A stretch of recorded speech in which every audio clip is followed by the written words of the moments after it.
I'm here with Ryan Baker. Ryan's the director for the Center for Learning Analytics at University of Pennsylvania, and also is our opening keynote speaker at ICLW. So I'm pleased to have Ryan here with me today. So thanks so much for taking the time. Absolutely. Thank you for inviting me, David. Right. So let's start by talking a little bit about your focus of your work and your keynote speech is on learning analytics. So can you talk a little bit first just about a little definition of what that means and how that might, what that means and how it's useful?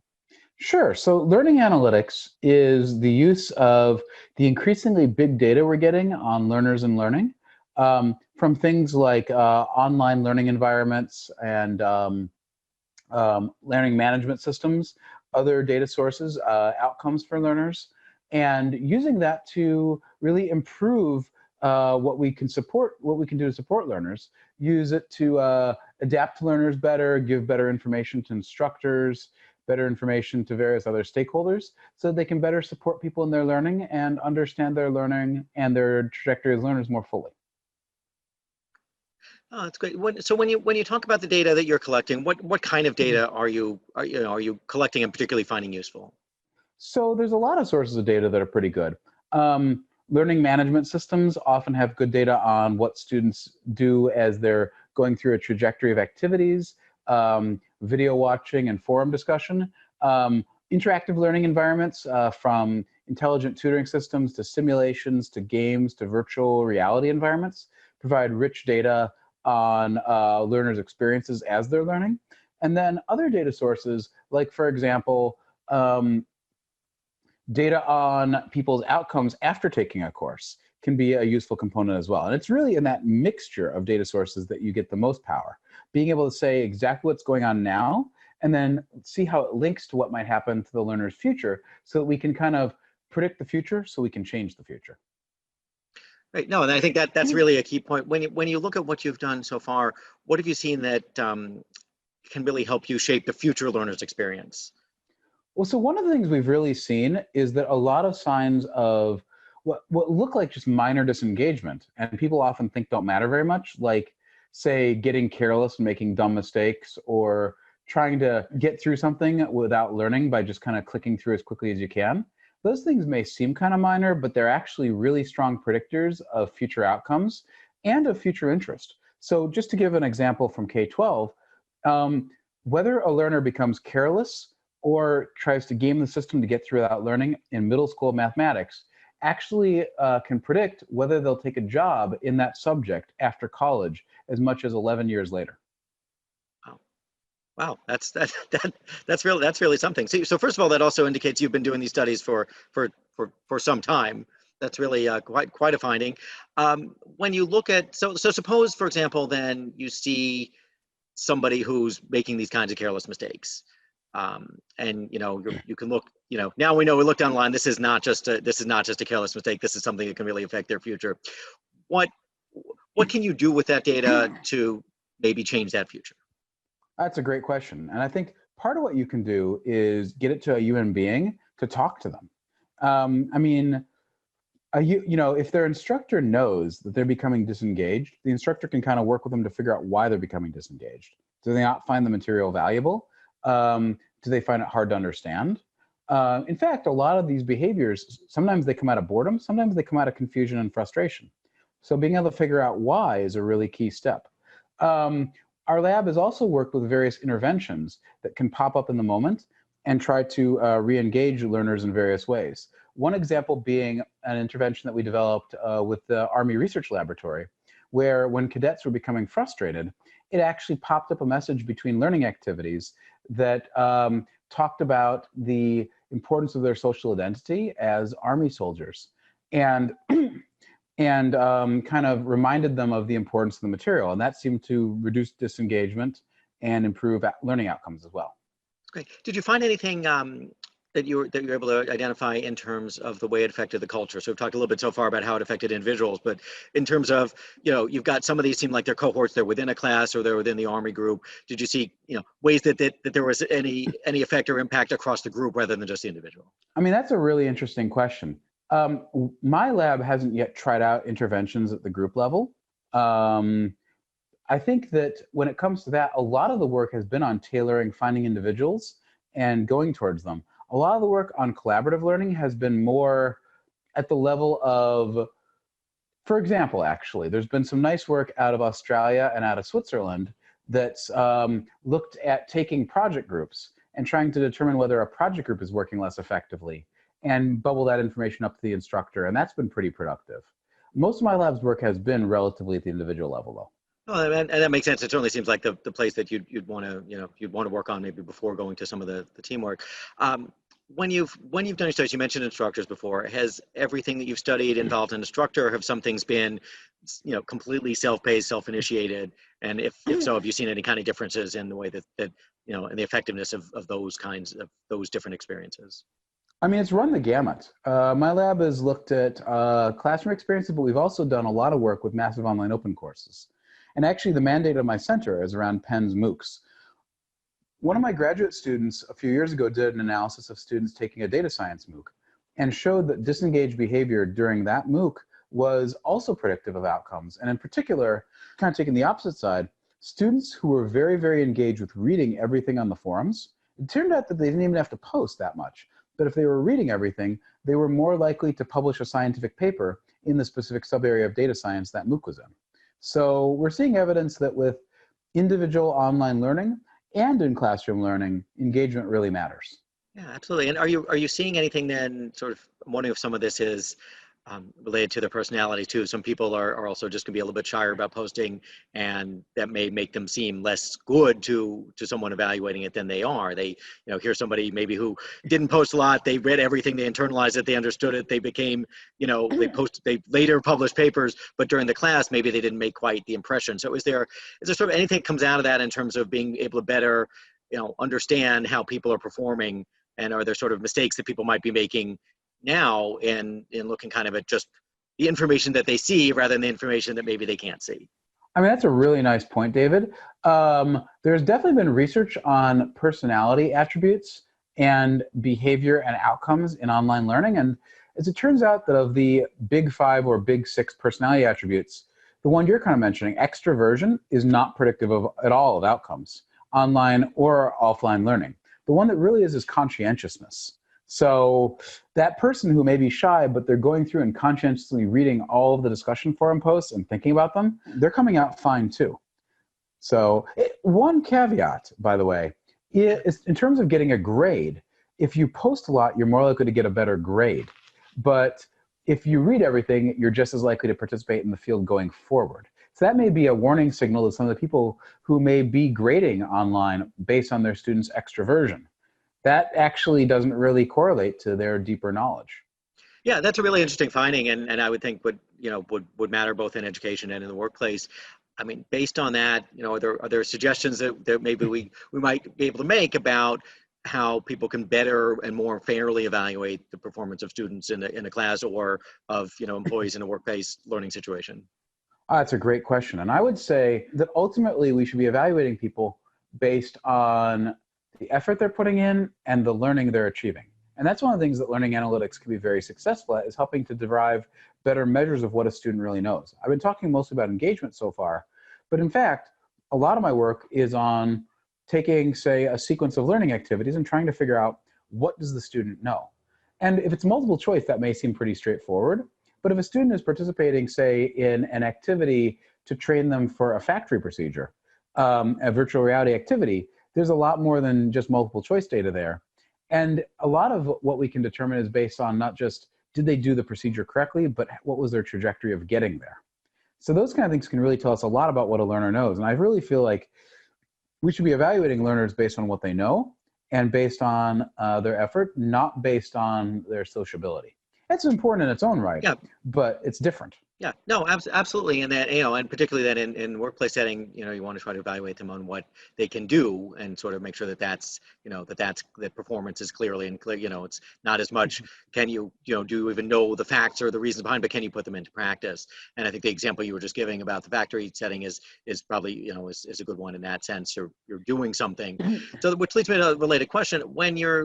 Have you been able to be involved or consulted in the design of a learning experience kind of early on, so the experience could be designed around connecting collecting rather the kind of analytics that that you can make the most of? That's a great question, David. And in fact, I have, in some cases, been brought in at the very beginning of projects when they're just starting to develop an instrumented system, and other times, relatively late in projects when they already have been collecting data for a significant chunk of time. And I'll tell you, once in a while, you come up with a case where they didn't bring in anybody for data science at the beginning and everything turned out fine. But a lot of the time when they're not planning ahead, there's a lot more work and a lot more expense in being able to make value out of the data because there's key stuff that's either missing or not represented very well. So I would encourage everybody who's listening to this interview, if you want to get full value for learning analytics out of your data, make sure you talk to somebody who knows what they're doing, and check out your database schema, check out your plans, check out your data collection plans, because there's subtleties that you can get wrong that make life very much harder. There's one very large learning management system provider that they've never gotten their data architected correctly. And because of that, when I talk to people at other universities who work with their data, they report to me spending 1 to 2 orders of magnitude more money on processing and working with their data than I do at the University of Pennsylvania with edX and Coursera. Wow, that's, yeah, I don't know that I'm fully surprised that such a company exists, but it's quite a, yeah, that's absolutely huge. Do you find also that that sometimes you can't really get all the data that you would want, that you're finding that learning management systems track what they track, and that there are things that you really wish you had to be able to paint a better picture of how someone's doing and what would be right for them individually? Always. If you take a good interactive learning environment, a lot of those will capture the student's process. They'll capture what they're doing as they come to the solution. A lot of learning management systems, you get that they downloaded the assignment and you get that they uploaded the assignment and what their grade was. But you don't get all that process in between. And the content of the assignment, if it's a well-designed assignment, can still give you a lot of info, but boy, not nearly as much as seeing them work through it step by step. Using an interactive learning environment, and there are a lot of them out there, and these days a lot of them plug into most LMSs, can just give you so much more information. Yeah, no, I absolutely, I would think so, and that's, you know, a lot of my own experiences kind of in building interactive learning, and, you know, trying to also make sure that we're tracking, you know, we are tracking every step that people take. We know that, you know, what they're doing and not doing, and we know where there may be, you know, hesitating and making it, you know, taking a long time to make a decision, and maybe you don't know whether that's because they got distracted or because they're thinking hard, but you do know that that took longer. Are there also then things that you can, and I don't know if this is where you've used it, we've talked about using learning analytics for the individual, a little bit for teams. What about for the purposes of improving the product, the learning experience itself? So for example, you know, if you see everybody's hesitating at this place in the environment, see lots of people are taking a long time, does that mean maybe something's confusing, or there, you know, maybe it's in a good way, maybe it's a difficult decision, it's a challenge, we have to think about it, but maybe it's something that is simply just confusing. So are you able to use learning analytics, or have you been able to yet, to guide people to improve the learning experiences that they've designed and created? Absolutely. At Penn, we actually have a set of reports that we derive for courses where we look at where students go off the rails. So what are there any lectures where students quit the course more often than you'd expect? Like, you might expect at the end of week 1, a lot of students will quit the course, right? But if a lot of students quit the course after the 3rd lecture of week 3, it tells you something different. Similarly, if there's items that people get wrong a whole lot. I've also partnered with, I had a paper a couple years ago with a company called Aleph, which provides a K-12 curriculum in the United Arab Emirates.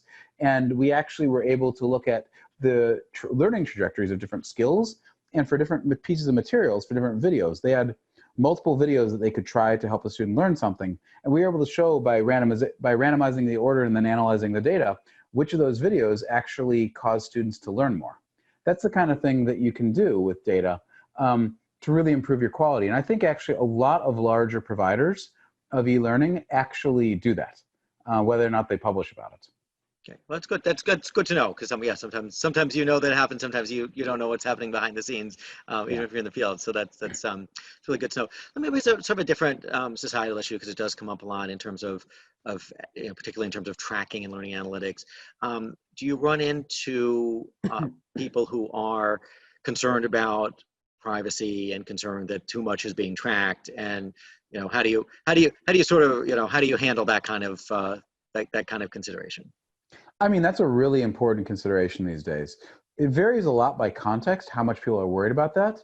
Um, a recent a recent study in the United Kingdom actually found that a surprisingly large proportion of undergraduates didn't want their data used even to benefit them, even if it could prevent them from failing out of a program, which surprised me. I forget the number exactly, but it was less than half, but quite a large number. Um, in my viewpoint, there's two issues here. One is that people have to legitimately know what their data is going to be used for. For example, if you're using a learning environment and that data is going to be used possibly to determine if you get a promotion or not, you should let people know that. People should have the knowledge about how their data is going to be used.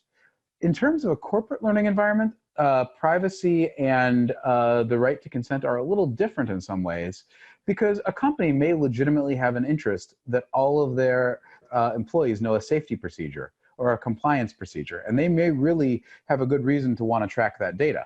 I would be reluctant to say that people should have an opt-out right when they're learning about things that are related to their job and can affect the future of the company and the company's survival. Or for that matter, their own safety.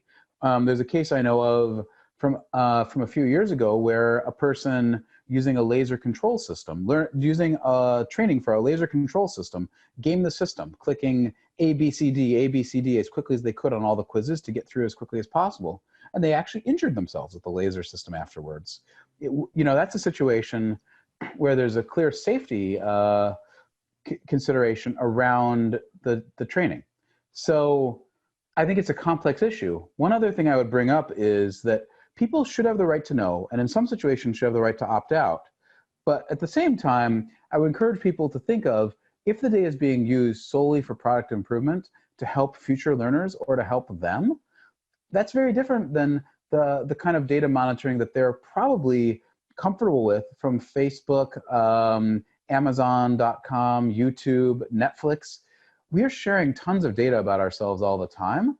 And I think that the use of that data to improve learning outcomes is a much more pro-social use than the use of it to sell them more Coca-Cola or Pepsi.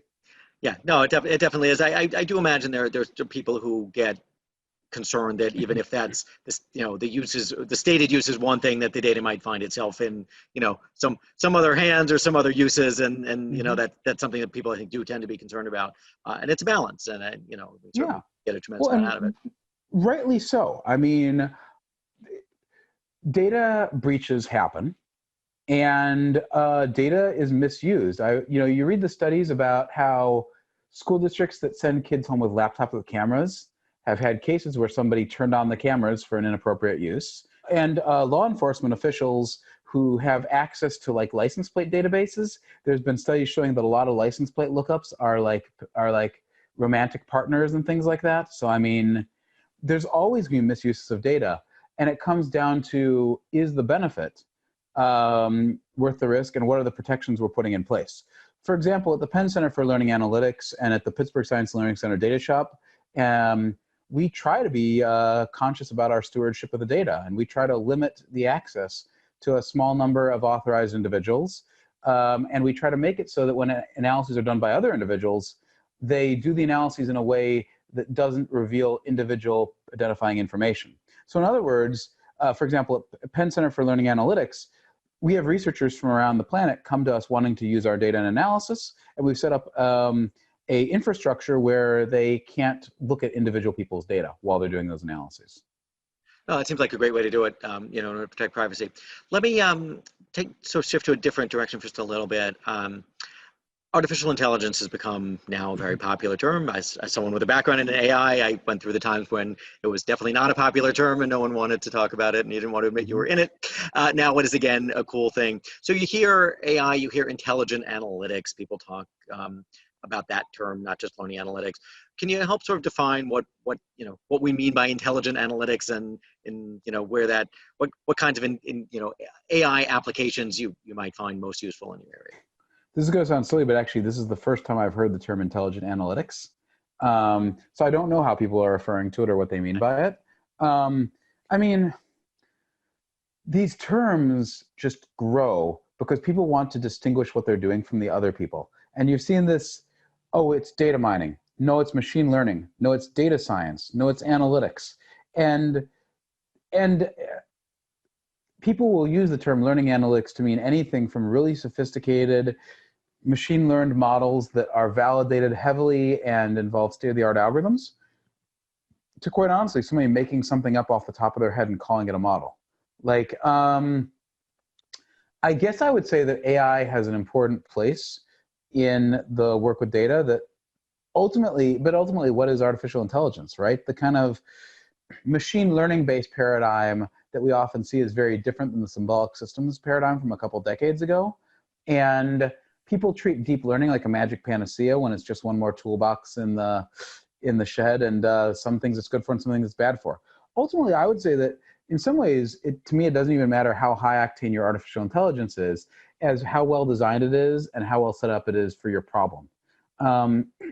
Particularly in education, we see a lot of people who use very fancy looking algorithms, but they'll misapply it and it actually works worse than chance. By contrast, a simpler algorithm, maybe even one from the 1980s, when applied correctly to data on a data set that's well designed with the proper validation, can be a very, very effective approach. Yeah, no, I'm with you on that, and certainly see the AI term and any intelligent anything applied sort of all across the board as you have, and ways that often don't make sense. And I came from the knowledge representation AI school, and really the 80s and 90s, so I'm familiar with that one. And we still use what we would call AI techniques in courses and products that we build, and it's not claiming to deeply learn everything about you. It's, providing the right information at the right time as you're going through a carefully designed experience. Yeah. And I think that's a great use of AI, but, it doesn't really matter what you call it. It's just almost become a buzzword. And that's always something that concerns me. There's this fellow, Luc Paquette at the University of Illinois, who has been doing old school knowledge engineering, like Feigenbaum style, 90s style knowledge engineering. And he took a problem I'd been working on for over a decade, using machine learning algorithms, and was able to create a model that performed better than models from lots of groups developed using both classical machine learning and deep learning, and that transferred to an entirely new learning system without modification, which no one's ever succeeded at for engagement modeling done with machine learning. So there's a lot still in old school AI that's incredibly valuable, and it shouldn't be discarded. We have a certain degree of fashion and trendiness in how we work with data. And there's a lot of great knowledge from the 70s, 80s, and 90s that has gotten swept away. Just like 80s and 90s machine learning algorithms often work better than deep learning for a lot of problems, despite the trendiness of deep learning. Yeah, no, I'm not surprised. That's kind of what I've seen as well, and no, it's good to hear it as someone who came up from that school. That it doesn't. I'm not the only one who thinks it shouldn't be lost. So that's great to hear. Let me ask one different kind of question. So if someone is in corporate learning and development or within an organization, and they're kind of want to get started with learning analytics, what are some things that they should just be aware of and need to think about as they're getting started? They've maybe been more rolling out courses but haven't had a chance to get into the analytics side. What are the few things they maybe should know as they get started? Well, first of all, I'm going to make a quick plug for my own massive online open course, Big Data in Education, which teaches a lot about that, and is available for free. Unlike most MOOCs these days, mine is still free. It teaches kind of my perspective on what some of the important issues to pay attention to are. I think the second thing is that educational and learning data is not data. There's a kind of an ongoing debate, is all data data, or does different data have different characteristics? And I actually think that all data is not data. I think that there's some things that, for example, if you're modeling, make sure that your model works on all of your learners. Learners are not interchangeable. In K-12, we've got evidence that people who are not native speakers of English, often the models that work for native speakers of English don't work for them. We've got evidence that kids whose parents are in the military are different than kids whose parents aren't in the military. We've got evidence that people in rural areas are different than people in major metro areas. So figure out what the important groups of your learners are. Make sure your models apply to them. If you're hiring somebody as a vendor to provide you with analytics, make sure that they have some expertise with learning analytics. Um, Typically, one of the mistakes I see a lot in the corporate world is getting some smart person with some other area of data expertise and bringing them in and saying, all right, do some learning analytics for me. And those people often, not always, often end up reinventing the wheel badly. And there was a amusing incident. It's now kind of a few years old, but there was an amusing incident on the blog of a major ed tech vendor where they decided that their new analytics team, which was somebody from bioinformatics, put out this blog of all the great things he was discovering. But he was rediscovering things that have been known in learning analytics for 8 to 10 years, and in one case rediscovered item response theory, which is a framework from the 1950s, 1960s for testing, but he did the math wrong. And it was posted on the blog for the whole world to see. That's just the kind of stuff that happens. So, get some expertise, recruit some expertise. My course is out there. There's other online courses and resources out there too. That would be some of my suggestions. Great. Well, thanks so much. And I think that's a great way to wrap this up. I really appreciate you taking the time to talk with me today. And there's so much there. It's a growing field, and you're obviously on the forefront of it. So looking forward to speaking more, and of course to your keynote. So Brian, thanks once again for taking the time. Well, thanks for making the time to talk. It was great talking to you, and I look forward to speaking to all of the ICELW attendees in not too long.